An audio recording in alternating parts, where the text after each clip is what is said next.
Swamin iti namine.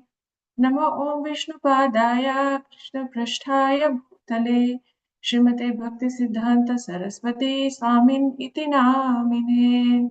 Jai Shri Krishna Chaitanya Prabhu Nityananda Shri Advaita Gadadhara Shivashadi Gaura Bhakta Vrinda Hare Krishna Krishna Krishna Hare Hare Hare Rama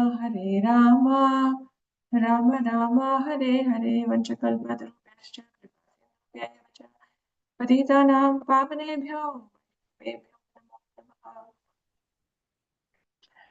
Hare Krishna, dear devotees. Welcome to our morning glorification of Srīmad Bhāgavatam. Today we will discuss Canto 2, Chapter 15, Chapter 5, verse 22. And today is the appearance day of His Divine Grace, Sri Bhakti Siddhanta Saraswati Goswami Maharaj as well.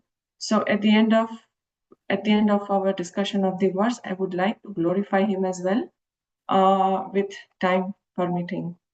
So, verse 2.5.22.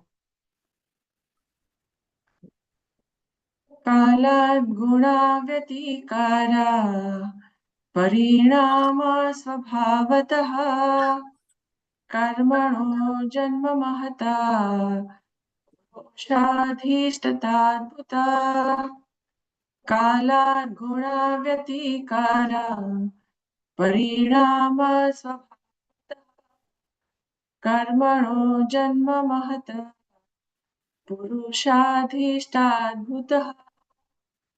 Kalat guna vyatikara parinama svabhavataha karmano janma mahata purushadhishtadbhutah.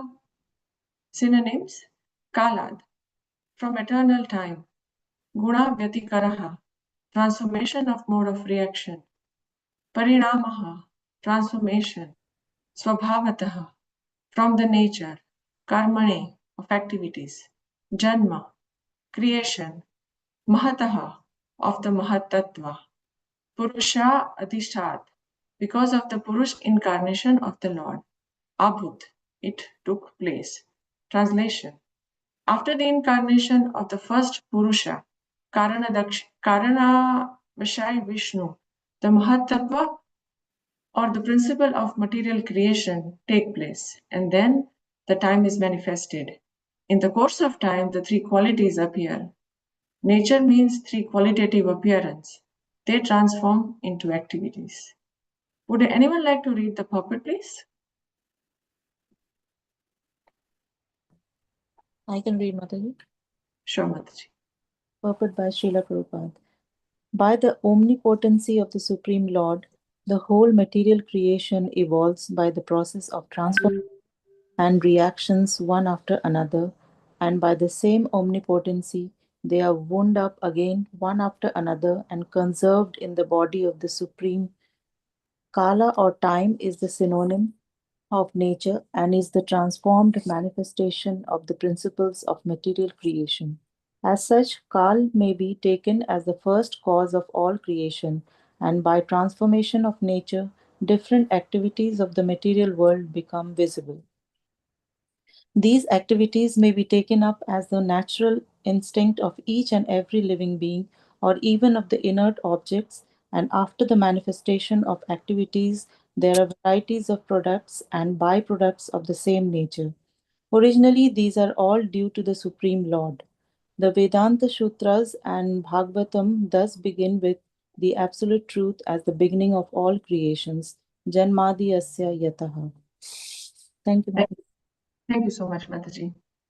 So Srila Prabhupada was once asked why Krishna created this material world, and he emphatically replied that because you wanted it. So the Lord grants living entity the free will to exist separately from him, and the universal creation actually facilitates that choice. In the purport of the previous verse 5.2.21, Prabhupada makes a statement that the creation and the annihilation of the material world is a regular action of the Lord, just to allow the conditioned souls to play as they like, and thereby they create their own fate of being differently created again in terms of their dependent desires at the time of annihilation. So basically the entire material creation is created because the living entity desired to be separate from Krishna. And then again, it gets created, it gets maintained and annihilated, and the cycle goes on goes on and on like that. So, just as Bhagavad Gita describes the 5 topic, Jiva, Prakriti, Kal, and Ishvara, Karma. Srimad Bhagavatam is also composed on 10 foundational topics. Srila Jiva Goswami, in his book Tattva Sandarbha, describes that each subject or each topic in first 9 canto basically helps us simply to approach to the 10th topic, the Supreme Personality of Godhead, who is the ultimate or the supreme shelter. So what are these 10 topics? These 10 topics are given in the same canto, Canto 2, Chapter 10. Atra sarga vishargascha sthanam poshanamutaya manvantera ishanu katha nirodham muktimashraya. So sarga and visarga, these are the main. Visarga actually is the key point of discussion today. But so what is sarga? Sarga is basically a primary creation. Sarga is basically the ingredients of the universe, which is given by the Lord himself. What are these? So there are 5 gross elements: earth, water, fire, air, ether. Then 5 objects of sense perception, that is sound, form, taste, smell, and touch. Then 5 knowledge acquiring senses: eyes, ears, nose, tongue, and skin. Then 16th element, mind. And all these 16 elements are created by the first Purusa incarnation by the Lord Mahavishnu. And with this 16 principle, there are other 8 combinations that exist subtly, making the combination of 24 elements. So this is Sarga, which was given by Mahavishnu, by Krishna himself. Then the secondary creation comes into picture, which is Visarga. Visarga is created by Brahma, and what he did basically assembling of those ingredients into planetary systems, bodies, different species of life, and so basically putting them into different combination and permutation, the material existence come into place. So Brahma is basically the engineer of the subsequent creation, and then as such the variety of life is created, each unique configuration of a metaphysical, psychophysical nature, the body, everything gets created. So that is first 2 topics, Sarga and Visarga.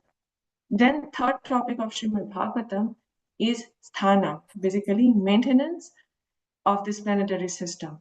Poshana, the protection and mercy of the Lord. Utayaha, the creative impetus. Manvantara, the changes of Manu. Ishanu Katha, the activities and incarnation of a god. Nirodha, the universal dissolution. Mukti, liberation, and Ashraya, the Sammam Bonam or the supreme shelter, Lord Shri Krishna, which is 10th canto. So in the overall description, what we are currently studying, the Visarga part of the secondary creation. And this chapter describes the process of universal creation. Narad Muni asked question to Brahma about the creation. He asked 6 questions. He asked, what are the characteristics of universe? What is its shelter? How it is created? How it is conserved? What it is depends on? And what it is composed of. So verse 21 to verse 35 of this chapter is actually answering that question about how it is created, or it answers the question about the process of creation. So now, if we come back to the purport, in the purport, Prabhupada talks about the material, in the translation actually, Prabhupada translates the first incarnation of a Purusha, Karanadaksha Vishnu or Mahavishnu, actually glances at the Mahatattva. So what is Mahatattva? What is Pradhan? So, sorry, this is a bit technical, a lot more technical, not a little bit, and I'll try to decompose or I try to analyze with my limited abilities. So my apologies if there is any mistake in Siddhanta. So the first material energy is first manifested, which is in its inactive state. It is called Pradhan. So the gigantic mass, unmanifested inactive state, which appears like a cloud in the spiritual sky or Brahmajyoti, it is called Pradhan. Then Mahavishnu, or Karanadaksha Vishnu, who lies in a causal ocean, he actually glances at that matter. And with that glance, and with the infusion of a time in it, that Pradhan or the matter becomes active, becomes agitated. So in that time, the karma, which was, I think, discussed in yesterday's verse, karma of the jiva and the swabhava of jiva, that state of equilibrium, the state of inactivity becomes agitated, and that is called Mahatattva. Vinod Prabhu, I shared a chart with you. Would you have, would it be possible to share?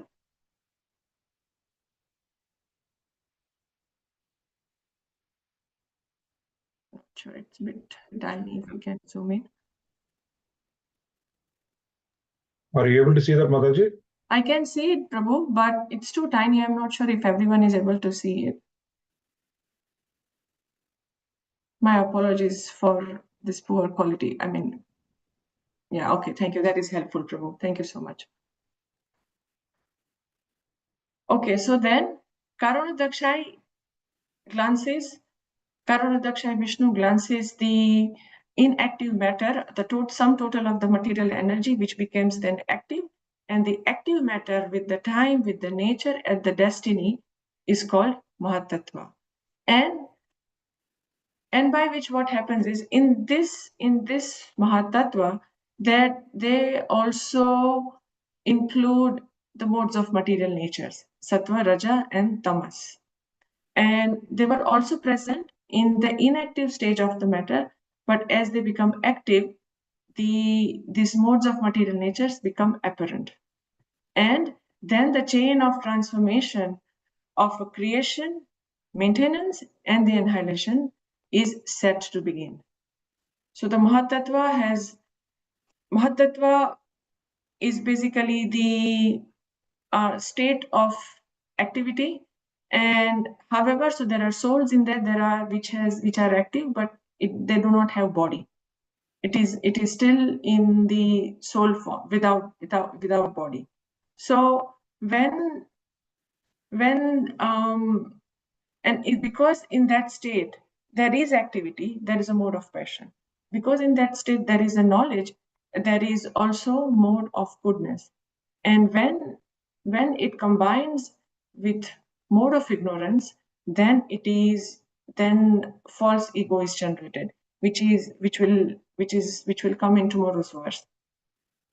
And what is false ego? So false ego is basically the force that binds soul into material universe, making them accept different identities one after another. The false ego means the concept of identity that we think we are other than our original spiritual nature. Which is we are the servant of a Krishna. But under the influence of this guna, under the influence of these three modes, we accept anything, a man, a woman, a tree, a horse, or any animal, but we do not accept our identity as the servant of Krishna. And under the influence of thought, this false ego, as I said, we are prepared to accept any identity, but our original spiritual identity as a servant of Krishna. So, in this way, Mahavishnu or Karanodakshaya Vishnu uses time to uses time to create a commotion in the total material energy or in the nature, and that actually multiplies the individual living entities, souls, and as they are without body. So this sets, and that sets the creation its further way. Hence, the Prabhupada in the purport says that hence Kal becomes the first cause of the creation. First cause because of the time everything becomes active. And then there are further topics after from Ahankara, how there are Adhyatma, Adhibhuta, and everything is created, but that comes in the later verse. So we will probably keep referring to it as we discuss, but I'll leave the discussion of the chart up to here till today. So as I said, this topic is very complex, and if we try and understand this topic by our mathematical calculation or logic, we will not get the complete understanding. So the approaching such topic through logic and argument, we will never reach to a conclusion. That's what scientists in these days and age they try to do. So what is required there? Hence the faith come into the picture. And Srila Prabhupada often quotes this in his purports and lectures as well, that devotion without knowledge is sentiment, and the knowledge without devotion is mere mental speculation. Vedic teachers explain us that understanding of the creation is only possible if we first understand the Creator, which is Lord Krishna himself, who is the origin of everything. Janmadi asya yata. Yato janmadi asya yata yaton vayat itarastha. So then question comes that if the things are so complex, we would not be able to understand, then why Srimad Bhagavatam discuss such things or such inconceivable ideas to human mind? And this was answered by his Holiness Keshav Maharaj very nicely. He says that Bhagavatam, because so Keshav Maharaj says that the reasoning and logic are also required for any spiritual endeavor, because Bhagavatam details the stages of creation, its dimensions, the purpose of the world, the original of the material elements, but all these actually imparts faith in us. So when we understand the complexity of the creation, when we understand the Krishna expanded himself up to the level of Mahapurusha, and then he appointed Brahma as an engineer, and then there are elements, then there are gunas, and then there are living entities, and then there is a combination, and by the combination of there are multiple different living entities. When we understand the complexity of the creation, we appreciate Krishna's mastermind. We appreciate that Krishna is great. So we come, it's from a human point of view, or because we are very egoistic, we normally don't go or appreciate anything until we see that there is a greatness involved in it, or something, until there are 6 Aishwaryas that beauty, fame, virya, intelligence, knowledge. I'm sorry, I can't recall all of them. But when we see in material perspective also, when we see that anyone is possessing any of these things more than us in a great capacity, that's when the appreciation comes. So when we understand that Krishna is great. He is the mastermind. He can create the complex, intricate world. Then his appreciation for his creation. And then we see that, okay, Brahma is the creator, but that Brahma himself also accepts that he himself is the not creator. Krishna is the creator, so that appreciation increases. At the same time, when we put that into perspective, we accept that we are so minute, because we are all little Ishwaras. We all want to be creator. We all want to be controller in our old world. We are probably controller of our house or office or management or a business, or any little work that we do. But when we compare and that activity can bring pride into us. But when we compare our controlling abilities, creating abilities with Krishna's abilities or Krishna's creation, we understand how minute we are. And that is very important in order to perform bhakti. And another reason why it is mentioned in Bhagavatam, because as an inquisitive mind, Prabhupada often say that, we will naturally look up to the night sky and wonder that where all these things came from. So to satisfy our intellect, to remove our doubts, and that to satisfy our intellect, to remove our doubts. So the substantial explanation of cosmic manifestation, cosmic origins required. And hence, Srimad Bhagavatam systematically explains it. And what does that do? When this is systematically explained, our faith in Shastra also increases. So 3 reasons. What are these reasons? We appreciate and we accept Krishna's greatness. We accept our minuteness in comparison to the Lord.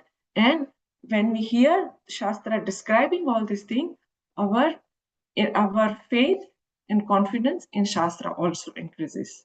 So these are the reasons. Despite of these things are so complex, it is given in the Srimad Bhagavatam. And when we acknowledge all 3, what happens is our bhakti flourishes. Because as I said earlier, in order to perform bhakti, and because we are so self-centric, we are egoistic, we normally don't consider ourselves lower. But when we see something higher than us, the feeling of humility comes. And hence, before the study continues to the Bhagavatam, up to the 10th canto, these things are systematically explained to us so that we become ready to receive, to hear about Krishna. So this is for the verse today. So this is for the discussion for the verse today. And I would like to glorify Bhaktisiddhanta Saraswati Goswami Maharaj. But if anyone has any question or comment regarding the verse, please feel free to share.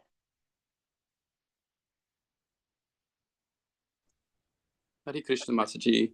Hare Krishna, Prabhu. Just wanting to know, please, where we can find the chart that you had before. I have taken a photo of this chart from Subodhini of Canto 1 and 2, Bhagavata Subodhini, which was prepared by His Grace Gauranga Darshan Prabhu. But I am happy to share that in a group if you don't have the book itself. Oh, that would be great. Thank you. No, I don't have the book. Okay. We'll share that, Prabhu. Thank you.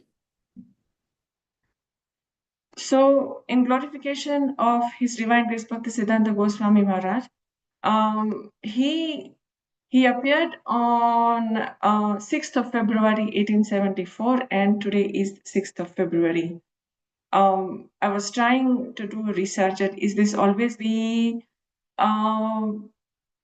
the day we always celebrate his day on 6th of February? I couldn't find a reference. But if it is not, then it is such a nice coincidence that it has come on 6th of February. So it is now, there is a lot more about Bhaktisiddhanta Saraswati Thakur as well. I'll try and pick just few incidents too, because I have only so much of time left. So it is said that when Bhaktisiddhanta Saraswati, actually his name was at the time of, he was given the name of Bimal Prasad Datta, and his father was Purushottam Kshetra. He appeared in Purushottam Kshetra, Jagannath Puri, and his father was Bhakti Vinod Thakur, and his mother was Shriyukta Bhagavati Devi. It is said that it is at the time of his birth, he actually exhibited the symptoms of Mahapurush, or a great personality. What are the symptoms? You know, the umbilical cord. It was by which the child is attached to the mother's body. It was actually around Bhaktisiddhanta Saraswati's neck, like a Brahmin thread. And astrologer actually commented on his birth that he has seen many horoscopes in his life, but he has never seen such a horoscope filled with the sign of a great personality, and the child will become famous as a brilliant teacher towards the life's ultimate goal. So that was the prediction. That was the prediction made by the astrologer. When he was 6 months old, many of us would probably know this pastime. And at that time, Lord Jagannath's Rath Yatra was happening, and the cart stopped exactly in front of the house of Bhakti Vinod Thakur for 3 days, not moving further. So Bhakti Vinod Thakur instructed her wife, Bhagavati Devi, to brought this child, Bimal Prasad, in front of the cart. And as soon as he put the child in front of the cart, the garland from Jagannathji fell onto the neck of Bimal Prasad, encircling his neck. So encircling his body, sorry. And that was taken as a special favor to Bimal Prasad. And then at that point of time, a grain ceremony is basically eating or feeding a first grain to the child, was performed on the cart for Bimal Prasad. And then there are ceremonies where he's basically, it is called vocational incline, where it was his inclination was tested. He immediately actually picked Srimad Bhagavatam, which indicated that he'll become a great future. So from very, very beginning, Srila Bhaktisiddhanta Saraswati Thakur has exhibited this exalted signs, and with Bhakti Vinod Thakur himself was a great scholar. He was a great devotee, and at that time the situation in West Bengal was very much not God conscious, I would put it in a way. So he was praying Chaitanya Mahaprabhu, and when these symptoms happened, he was praying that to give him a son, which can actually spread the teachings of Chaitanya Mahaprabhu throughout the world.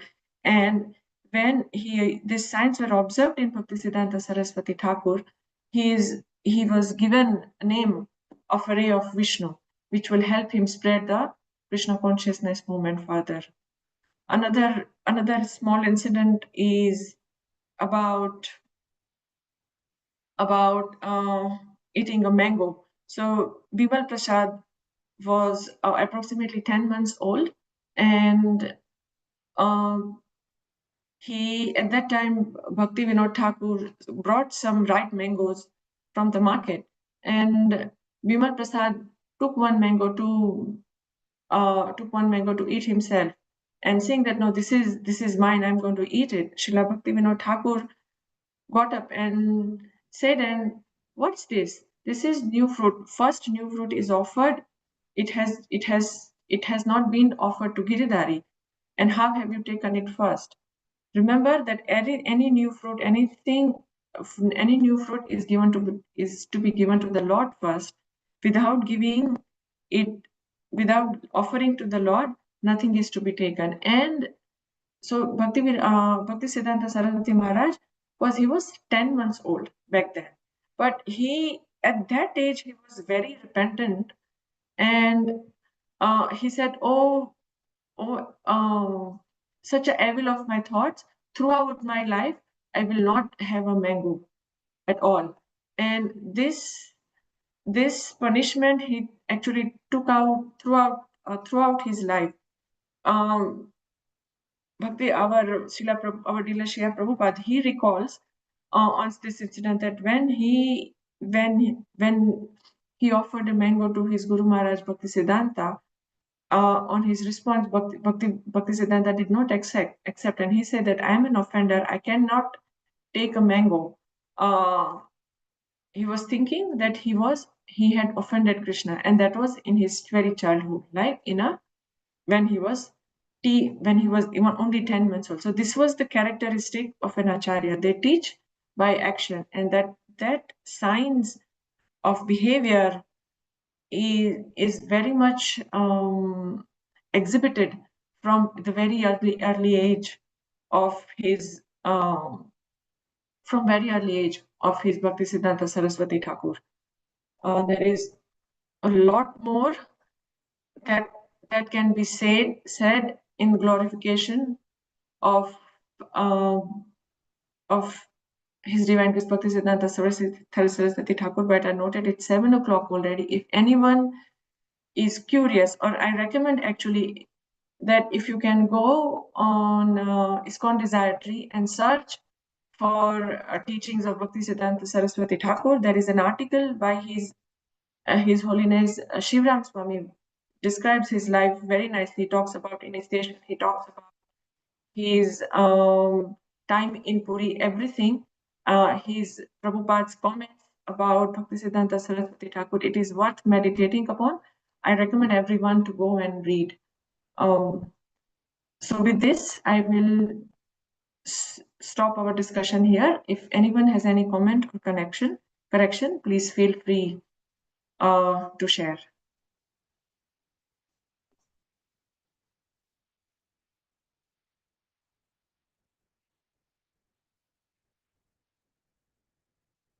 Okay. Grantraj Srimad Bhagavatam ki Jai, Srila Prabhupada ki Jai. Krishna willing, we all see you again tomorrow with that further discussion of verse 23. Hare Krishna. Hare Krishna, Mataji. Mataji, could you repeat that website again? The one that you mentioned. ISKCON Desire Tree. I can share the link as well, Mataji, in the group, so it's convenient. Yeah, okay, Mataji. Thank you. Thank you for the wonderful class, Mataji. Hare Krishna. Hare Krishna. Thank you so much, Mataji. Thank you, Mataji. Hare Krishna. Thank you, Mataji. Hare Krishna. Thank you, Mataji. Hare Krishna. Hare Krishna, thank you for a great class. Thank you, Mataji. Hare Krishna. Thank Hare you, Krishna, Mataji. Mataji. Hare Thank you, Krishna. Mataji. Hare Krishna. Thank you for the nice class, Mataji. Hare Krishna. Hare Krishna. I'll close the class now, Mataji.